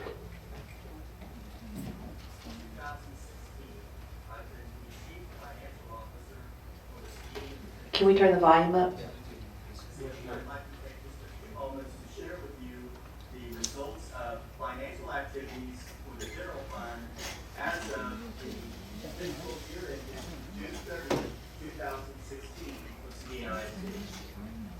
Before we begin, I'd like to make sure that you note, as it mentions here at the bottom, that the numbers that we're reflecting in this information is unaudited at this time. We do anticipate that the final audit will be completed by late November of 2016. And once that official audit report is available, we will publish it on the district website. As we look at any organization the size of Seguin ISD, it's important to recognize that there are two basic categories of reporting the financial transactions. The first of which is the operating activity. And operating activities reflect the organization's day-to-day business. The revenue in the case of Seguin ISD would be that of taxpayer collections as well as state funding. And in those operating activities, the types of expenditures that you would reflect would be things that are routine in their nature. Things such as payroll, utilities, maintenance and repairs. With regard to operating activities, any organization, Seguin Independent School District included, would try not to use fund balance to fund those activities. And now, as you can see from the slide, we've reflected, in addition to operating activities, the non-operating activity. And under that, you can see that the types of things reflected in non-operating activity would be large one-time purchases, things like large equipment and other capital improvements. These would be acceptable uses for fund balance for Seguin ISD or any other large organization. The two types of activities, operating activity as well as non-operating activity, both contribute to the overall combined activity of the organization. So here's a slide that shows the operating activity for Seguin ISD General Fund only as of June 30th, 2016. And as you can see, it shows the operating revenue of $56 million budgeted and the expense of $59 million budgeted. It's important to recognize that the budget can be a tool that is helpful during the course of the year. But at the end of the year, what really matters is the actual transactions. Let's focus on that column now. The actual revenue that the operating fund or the general operating fund brought in. during the year was $57,285,546. The actual operating expense was $57,405,090. Obviously, that left a deficit of $119,544. So let's think about that $119,544.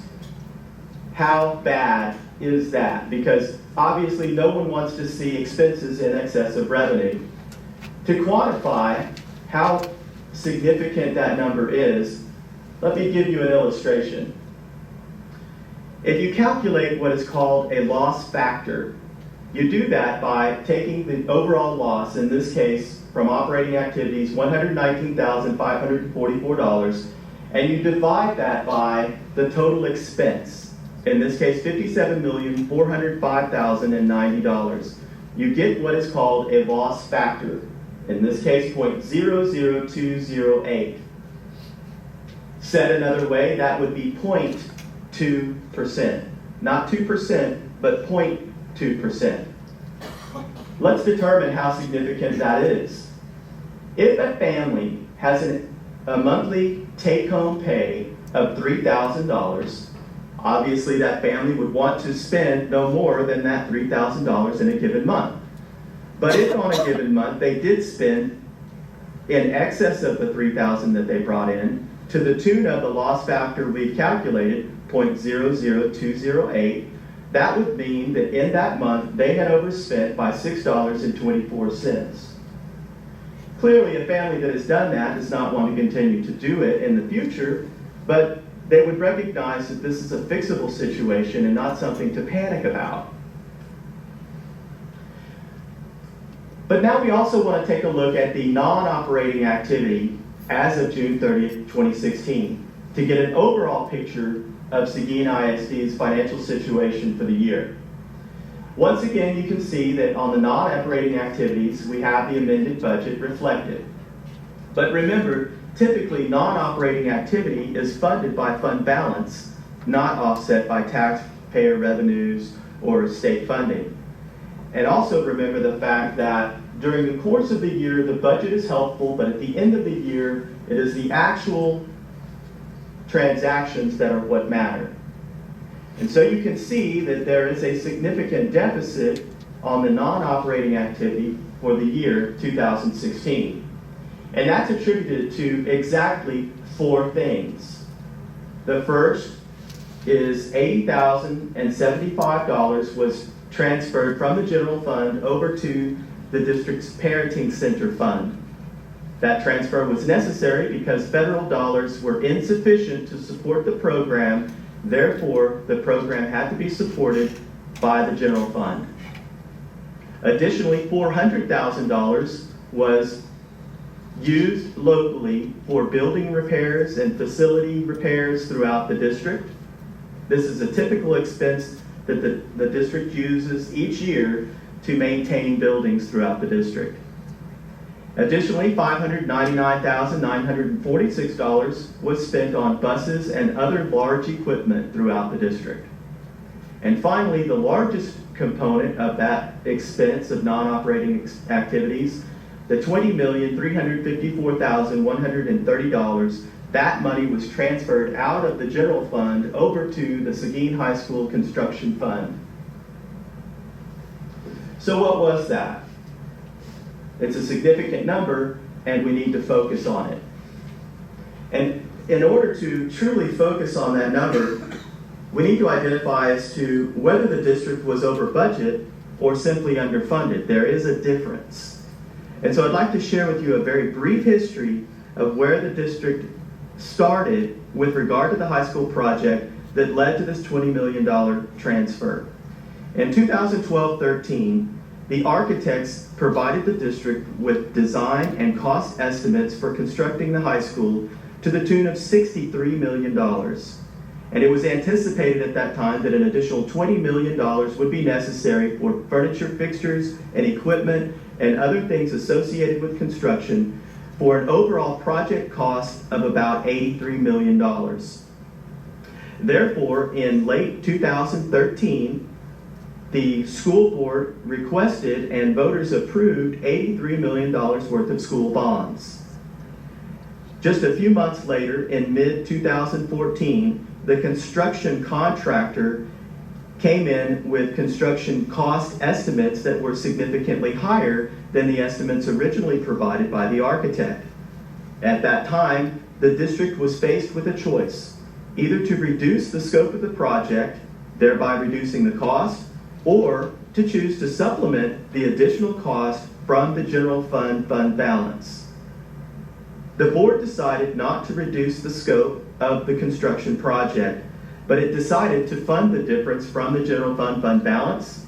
In addition to that, the board asked a third party to audit the revised construction cost estimates and provide a recommendation.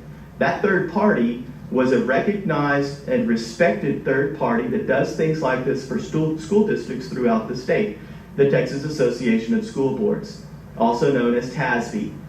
And in the report, after TASB did its review, it made this statement: while there was a significant shortfall between bond funds and final construction costs, Seguin ISD has the financial stability to overcome this budget variance. Additional revenues from various funding sources have been identified to cover the budget shortfall. Adequate general fund balance remains for cash flow operations of the district.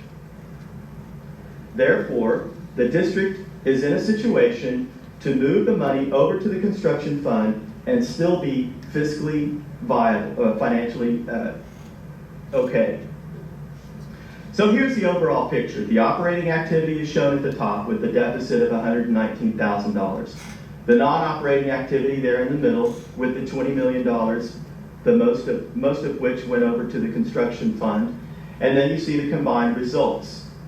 But in blue, you'll notice the overall effect on fund balance, in essence, the district's savings account. And you'll see that the beginning fund balance was $32 million, current year activity, $20,466,913, reducing that balance down to $11,668,437. The question is that bad? And in order to answer that, we want to look at an industry standard in determining where fund balance would need to be as a best practice for school districts. Best practice for school districts, according to TASB, TEA, and other respected sources, is that a district wants to have between 2 and 3 months worth of operating expense available in its fund balance, in the general fund, at any given point in time. So how do we calculate this and determine where Seguin ISD is? If you'll recall, the operating expense for Seguin ISD that we reflected earlier was $57,405,090. If you divide that by 12 months, you'll get a monthly operating expense of $4,783,758. If you multiply that monthly expense by 2, you'll see that we have $9,567,516 as the minimum that you would like to have in fund balance in order to be in compliance with best practices. And again, best practices is a goal. It is not a law. It's not a legal requirement, but it is a good rule of thumb for districts. Additionally, if you were to take that same monthly expenditure amount and multiply it by the 3 months, you'd get $14,351,274. Obviously, you can see where the district lands is somewhere right in the middle. And that's appropriate. So what does all of this mean? Well, it means that the district's financial results of 2016 are neither fantastic nor are they catastrophic. But what it also means is that we have a lot of work to do. And you see here a picture of the people that represent, the staff that represent the Seguin ISD Business Department. And they are the ones that will continue to work hard on behalf of the district to make sure that we remain fiscally responsible. These individuals, you may recognize some of them because they are your community members. Many of them are former students of Seguin ISD or the parents of students of Seguin ISD children. So, I'd also like to point out one last piece of information, and that is the fact that for the last 25 years straight, the Seguin Independent School District, the business department especially, has been responsible and recognized by the Government Finance Officers Association for its excellence in financial reporting. I'd like to assure you that the business department intends to continue this standard of excellence, not only in 2016, but in the years to come. In conclusion, I'd like to say I hope that this information was helpful. I realize it was in a summary format and somewhat brief, but hopefully it gives you an indication that we are in a situation with Seguin ISD that is manageable, and we are being responsible with taxpayer dollars. So now, we want to roll up our sleeves and get to work, and we hope that you all have a wonderful year.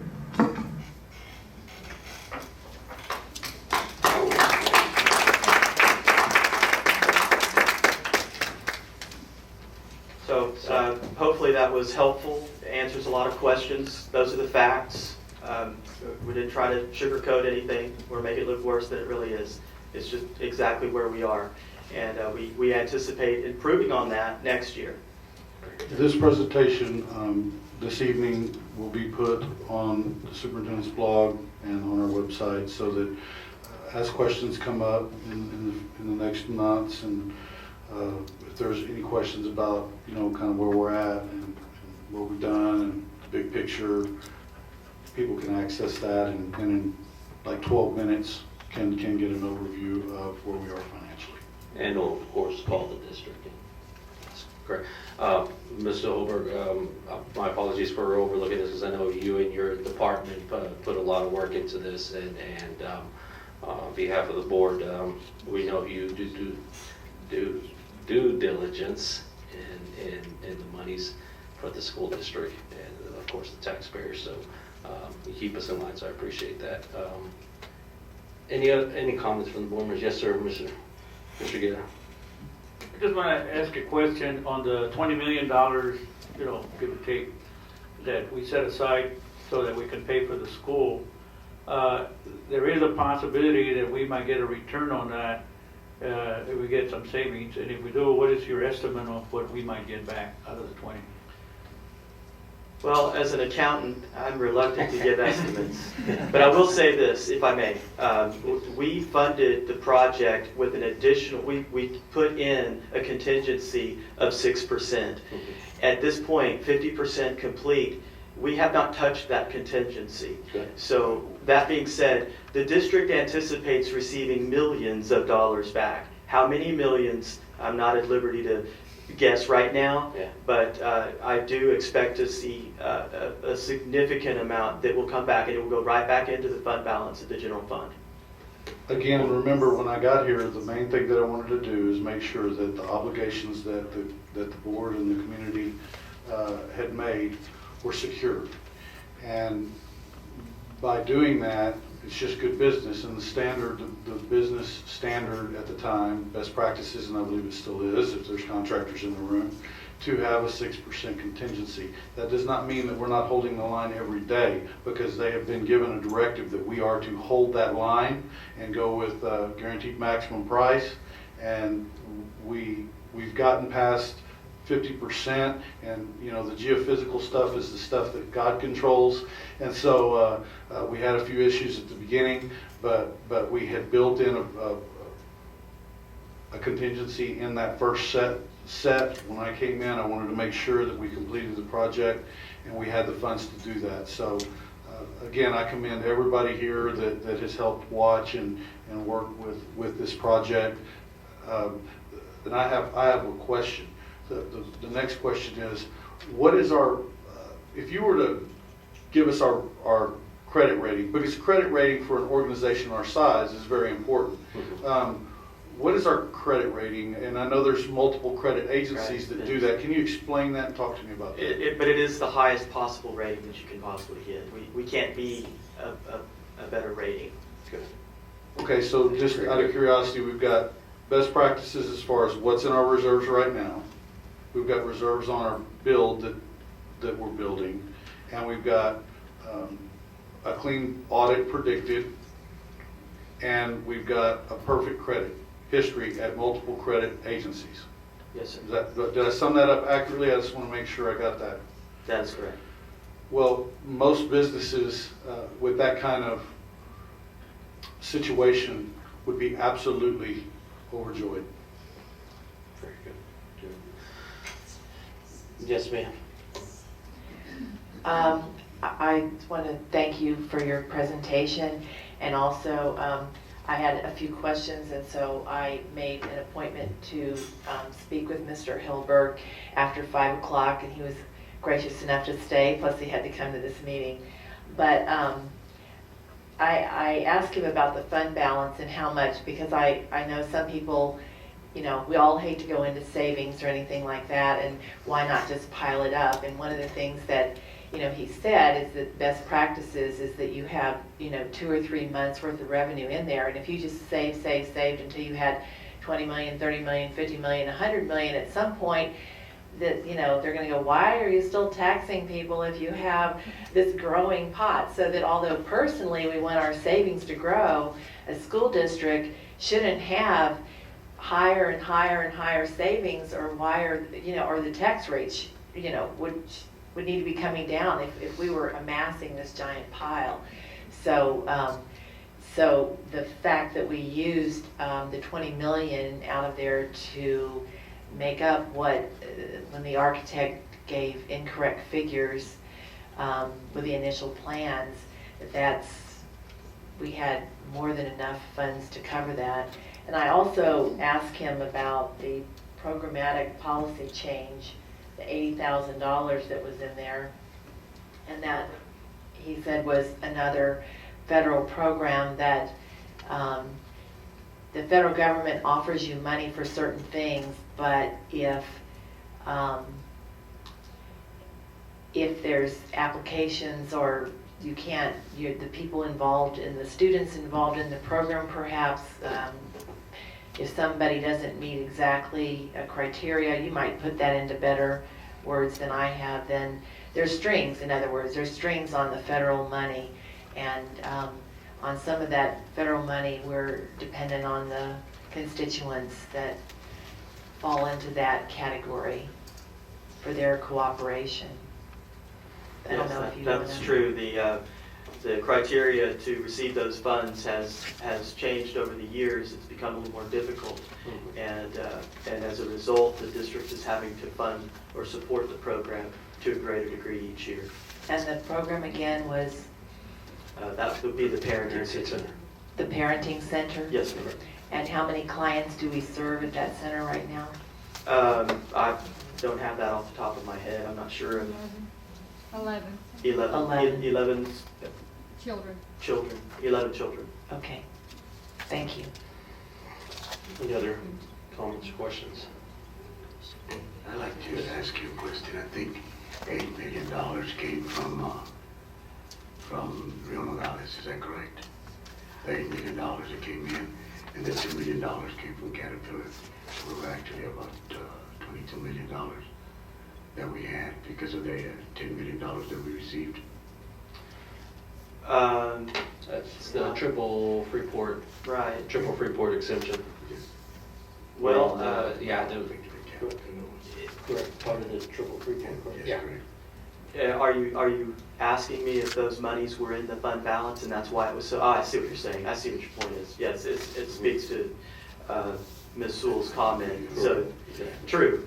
Those funds were a result of other revenue streams, so that did add to the fund balance in that case. But her point still being that a district would typically have a point where it's time to look at what are we saving all this money for, and usually it's to put it back into rehabbing buildings. That's what it's usually for. Very good.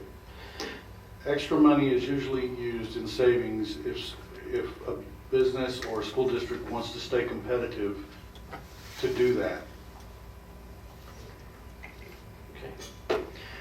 All right, Mr. Thank you. Hilbert, thank you very much. So we move on. Next, let's go back to the next agenda item, and this is, make sure I'm on the right one. the approval of the tax collection reports for July 2016. Is that correct, Ms. Nancy? We did have a motion and a second on that one? That's okay, that, I just wanted to make sure. Okay, we do have a motion and a second in regards to the tax collection rate, tax collection report. Is there any questions or comments? Hearing no questions and no comments on that, motion is made and a second. All those in favor say aye. Aye. All opposed, same sign. No opposition, motion passes. Thank you. Next agenda item is the approval of the investment report for the fourth quarter 2015-2016.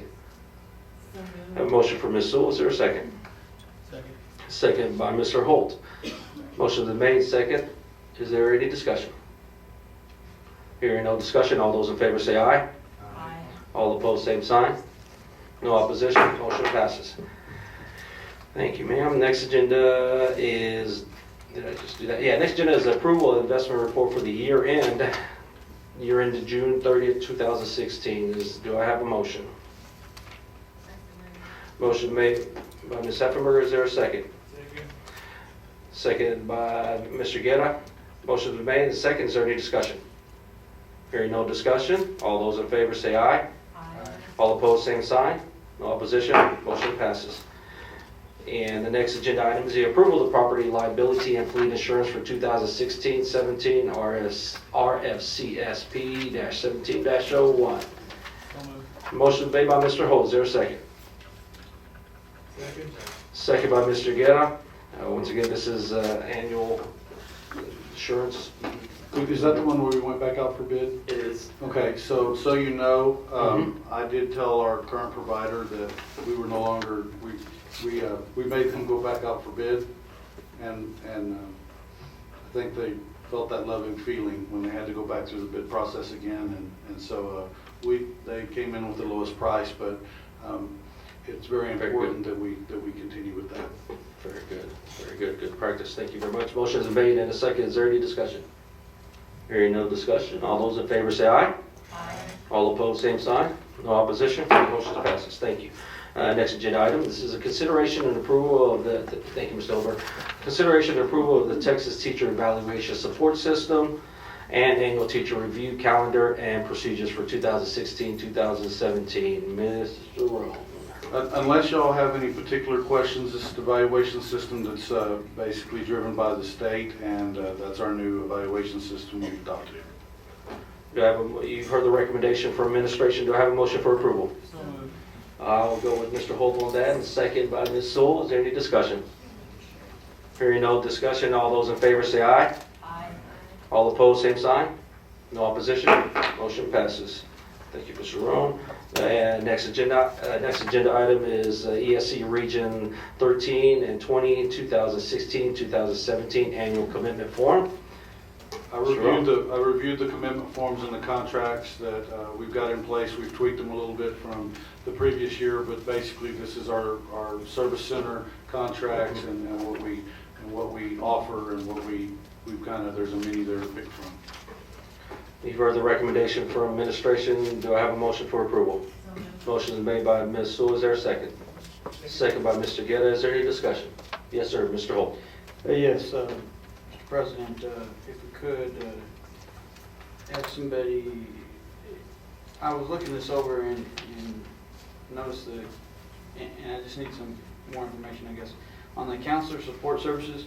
Does that provide extra assistance for counselors in time of with our 504s and our... Can you come on up?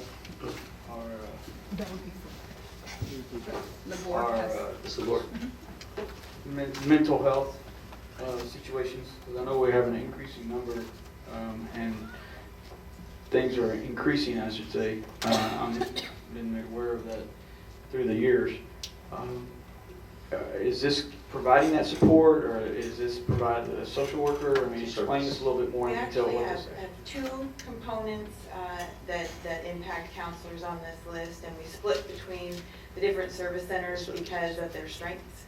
And so Region 20 was actually the choice for the counselor consortium, where that's really for our secondary campuses dealing with House Bill 5, all of the graduation requirements and the transcripts and just a lot of the issues that impact curriculum and instruction. But that is their strength. And then we utilize Region 13 for the at-risk, more of the social emotional training and dealing with mental health issues and behavioral concerns. And so those components we are utilizing training from Region 13. So that's part of the at-risk network that is also on the list. Now, these are all trainings. That means that the counselors split to go to the training and then they bring that information back. So it isn't actually like a person from the region who comes to provide assistance in terms of a human being. But they provide the training that then makes us more equipped to deal with the issues that we face. And I'm only concerned about this because of the incidents that have been recently happening with our high school campuses and the increasing number of 504 students. And I know that all 504 students aren't necessarily bad situations, but there are some concerns with the mental health of this students in our district. So I just know that we have an increasing population at our high school, and I suspect that we're going to have even more of that population increasing. So my concern is are we increasing our counseling staff at all to look at that? Are we where we need to be? Yes, we're where we need to be, but we're not increasing counselors at this time. Okay.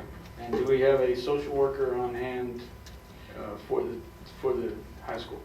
Well, we have MHMR, that's a Partnership. Yes, and we've got a partnership with Blue Bonnet, Okay. and we've got Connection. her, and we got a Lagore, so we got a counselor that was a prosecutor and dealt with people with issues over the years, and we've got an alternative center, and we've got counseling services where they can come in and visit with kids as we report them, and we decide whether it's a criminal issue or a mental issue or a parent issue. We've got homeless stuff that we provide. We've got a whole department here that we try to ensure that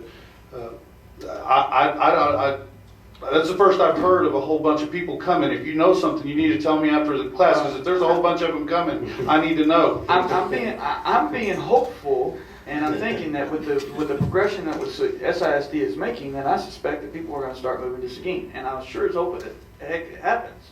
I mean, I want to see an increase in rooftops. I want to see an increase in registration, and I see that. I mean, what we've had in the last couple of days, I know that we're over 2,000 people at the high school, something like that. I think I saw a number somewhere about that.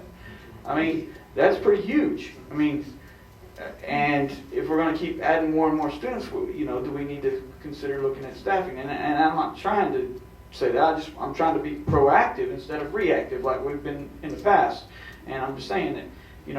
I saw at registration. I mean, those counselors were working their tails off. And I mean, when you got 2,000 students, you're looking at. I mean, you've got 4, 5 if you add in the early college, high school counselors.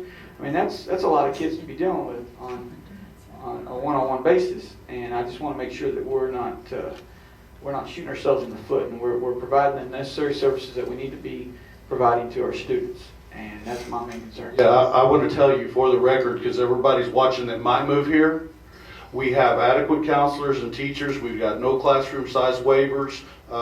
We were voted the safest city or lowest crime rate in the region. We had just got this award here for safe schools. I mean, we've got it going on here. I mean, we got enrollment up for the first time in 7 years, and we've got a good staff ready to go. We've done staffing patterns. We've done a staffing survey that was an independent contractor that came in for the first time, so that we could get a pulse of where our teachers were and how they were feeling and what were some of the areas that they touched on. One of the things that they touched on is that they pretty much across the board said that they felt like we did awesome on the way we dealt with bullying and things like that on our campuses, and so we had great reports on that stuff. So I want to make sure that we touch on, you know, the positives so that people will want to come here and not say that we're, you know, we have a problem, or, I mean, if we have a problem, we can identify it and deal with it. But right now, I don't know of any mental health bunch of people moving here that have serious mental health issues. I haven't heard. Oh, no, I mean, I'm not saying it. I know. I just want to make sure that I haven't. I just want to clarify because Sure. it was brought up. It was Sure. sent to me in an email, and I want Yeah. to clarify. And that's what Good. my questions are: Sure. do we have the necessary staff? And I commend Doc Whitman and Kirsten McGore for doing that. But I just wanted to make that question known because I was questioned in an email by one of my constituents, and I want to make sure that we are on top of it. And I commend both of you for being there. So, thank you. Thank you. Motion was made in a second on this agenda item. Is there any other discussion? Hearing none, all those in favor say aye. Aye. All opposed, same sign. No opposition. Motion passes. Thank you, Ms. Gore. Next agenda item is consideration and approval of proposed board policy changes in accordance with the TASB Localized Policy Manual Update 105. Mr. Rowe. Two things. The board was told before the meeting that we may have some changes and modifications to that. I've reviewed those and spoken with legal counsel, and I believe that we're going to, we need to stick with TASB recommended legal advice, and that's what we're going to follow. So I'm asking y'all to support that and move forward. You've heard the recommendation from administration and legal counsel. Do I have a motion for approval?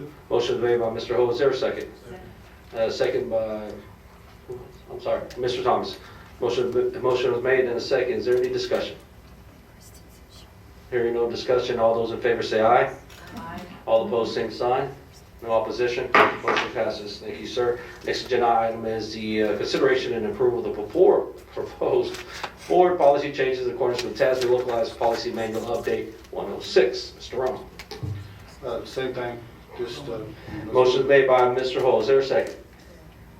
Second by Ms. Soul. Motion was made and a second. Is there any discussion? Hearing no discussion, all those in favor say aye. Aye. All opposed, same sign. No opposition. Motion passes. And the next agenda item is technology expenditures. Mr. Rowe. This is kind of old business, but I mean, y'all know about it. Labs and stuff we're adding that was attached to the bond, and I just need y'all support so we can get busy. All right, you've heard the recommendation from administration. I have a motion from Mr. Ho. Is there a second? Second by Ms. Sewell. Once again, this is part of the bond package. Is there any discussion? Hearing no discussion, all those in favor say aye. Aye. All opposed, same sign. No opposition. Motion passes. Thank you, Mr. Rohn. And with that, we do not need to go into closed session. So any last announcements from board members or Mr. Rohn? Yes, I want us to remember that we've got our band going to be somewhere on Friday night. And so the band's doing good, and I hope that Stan Mullen, our new band director, that's up for a Grammy, I hope he wins that too. Very good, Mr. Holt. Yes, I'd just like to let the board know I went and had the pleasure of eating lunch with my daughter today. And while I was there, I visited the cafeteria lines and the changes, and I just wanted to mention to the board some of the changes that I noticed. First off, I didn't know, but I don't need to go eat at our local Chinese food places anymore. I can go eat lunch with my daughter more often because they had orange chicken in the cafeteria line with rice. I was like, man, that's pretty good. They also had sliced brisket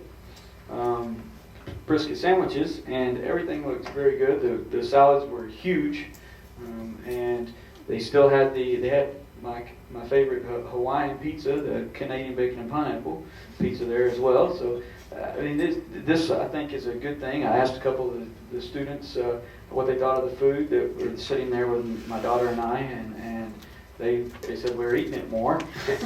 Good. And then I also, as I was walking out after lunch was over, I noticed that the trash cans which used to be overflowing, we're now about half full. So I'm very proud of Mr. Roan's direction in taking this new food service company. I commend our food service employees. Here. And I do like their professional look that they do have now. Instead of wearing those little blue shirts, they actually look like chefs. And I just commend them for the great efforts, and I look forward to this continuing throughout the rest of the school year. And who knows, I don't know if my daughters are real happy about this, but I'm probably going to go start eating with them a lot more. Well, thank you for those. One of the things that's new is we're going to be, I can tell you that food service knows that I will be doing quality control checks district-wide, and that means that I'll be unannounced picking up food, bringing it back, looking, comparing one campus to the next and doing that, quality control checks, because without confirming and double checking things, sometimes they become a little lax. And so by consistently doing those quality control checks, we try to keep the standard high. And so again, I'm proud of the cafeteria folks. They look awesome in their chef's outfits. The diversity in food that these kids may never see, is very important to me. Having fresh vegetables and fresh fruit is also something that needs to be top priority. If we're going to expect these kids to compete at the highest level and get in the top 10%, then we're going to have to take care of them in the food line. And that's my commitment to our kids, and that's my commitment to our staff. I want them to be able to stay on campus and eat. If it's good enough for me to eat, it's good enough for them to eat. And so that's the standard that I'd like to get to. Thank you. And there was fresh cucumbers cut on the salad with spinach and lettuce. I mean, I was like, man, that's pretty strong. Well, thank you for those kind words. I think we did a good direction in this, and awesome. I have something I'd like to say. Yes, ma'am. Please, Miss Evans. I attended a workshop this morning on RSVP sponsored for America Reads program for volunteers who are going to go into the schools and devote their time to helping children with their skills in reading. And I'd like to say that we can use a lot more volunteers. If you know of someone that's interested, they just need to contact the RSVP office here in Seguin, and you can choose which school you'd like to volunteer in, and they have excellent help, resources to help you with your volunteering. And the group was addressed by Superintendent Kim, who is superintendent of the Comal School District. That's where the workshop was being held. And I would like to say, if I understood it correctly, they're going to be assessed this year $1.49 on their taxes. So we are considerably lower than that. Yes, ma'am. So, I mean, we might want to be careful talking about that, because yes, they have more debt than us and more taxes, and San Marcos has twice the debt, and we have, what I'm saying is we've done pretty good. They have 22,000 students enrolled in their school district, in Comal School District this year. And I think they're building 2 new middle schools, so they have a job ahead too. Yeah. Well, thank you, ma'am. Thank you for those words. Hearing nothing else. It is now 8:33. This meeting is adjourned. Thank you.